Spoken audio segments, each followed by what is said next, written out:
Now I'm going to go over to mid and show you some of the front mid spams, because most of the spams to do with A are really, like I said, just to like attack them from afar, because you can't really do most of the spams unless you're close mid, and if you are, that means you're exposed to getting flashed on like executions, and you don't want to just be spamming a wall out in the middle of the open. So I'll start with right mid, and obviously a lot of people know the white door spam. This is just to go into alt mid.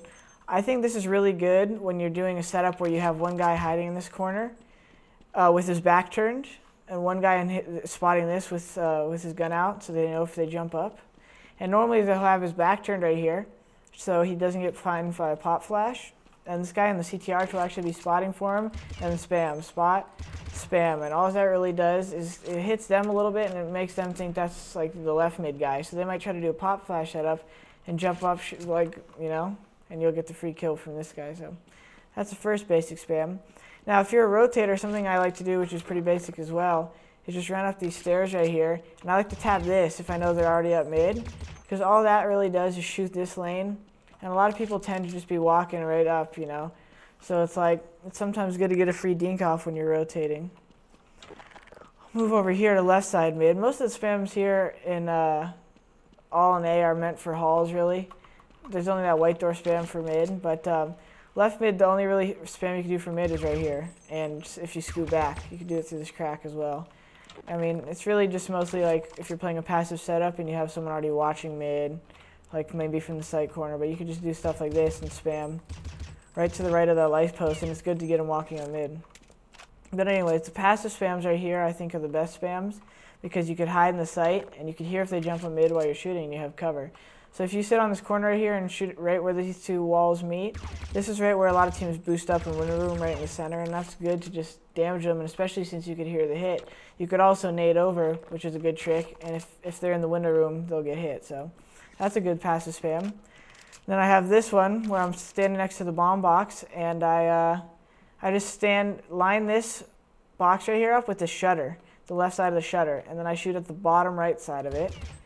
And that's right at the top of the hall stairs at the corner, and that's really good because that's another thing where they're not even near you. Like you have time if they're going to rush you to reload and hide before they could hit you. So that's a really good spam to do when you think they're going slow in the hallway.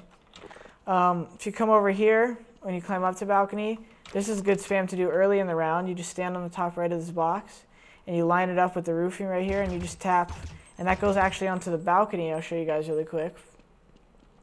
Goes onto this balcony over here on the right. If they're doing like a slow strategy and they're spamming, or they have a guy watching this window peek, that'll line up straight with that. So that's pretty useful. I'm going to show you one last one for the passive right here. On balcony, you could actually just, there's like this little gray like tornado looking thing. If you just shoot to the right of it, being straight in front of it, this is actually the left corner of the hall from your side right here. So a lot of times Ts will walk up like this, clearing it along the back hall. So that's a good basic spam for that. The only other really tips and comments I have for this is that spamming on Inferno works just like any other map. You kind of want to communicate it with your teammates. You want to let everyone know where you're going to be spamming. Let your teammates know what you're going to be spamming, so they could be watching it rather. And just pick up the communication level, because if you hit someone through the wall and your teammates could hear it, that'll give you a lot of useful information, and could make it really easy for you guys to win the round with that over rotation calls and anything you can get from just hitting someone through the wall. So, all right, guys, this has been EG Pro Tips, sponsored by Kingston HyperX. You can check out more videos at www.myeg.net, and I'll catch you guys later.